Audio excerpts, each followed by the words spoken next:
দেখুন, আপনার সাথে আমার কোনো কথা নেই, যা হওয়ার তা হয়ে গেছে। আপনি এখন আমার সামনে থেকে চলে যান। দেখো, তুমি যে বারবার ভুল বুঝবে এটা তো হবে না। আমি বুঝতে পেরেছি যে নীলা একটু বাড়াবাড়ি করে ফেলেছে, তার জন্য তো আমি তো তোমার কাছে সরি বলেছি, তাই না? তাহলে এখন কেন এসেছেন? তোমার সাথে একটু কথা বলার জন্য। আপনার সাথে আমার স্পেশাল কোনো কথাই নেই।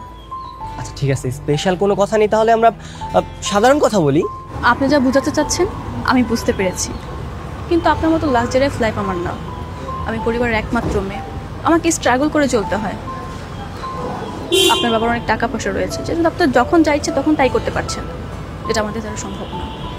সুতরাং আপনার সাথে তুলনা দিয়ে আমাদের কোনো লাভ নেই। দেখো, প্রত্যেকটা মানুষের জীবনে না কোনো না কোনো প্রবলেম থাকে, আর সেই প্রবলেমগুলো সলভ করে জীবন যদি এগিয়ে যেতে হয়। বাস্তবতা যখন আপনার ঘরে কড়া নাড়বে না, তখন এইসব মোটিভেশনাল কথা আপনার মুখেই আসবে না।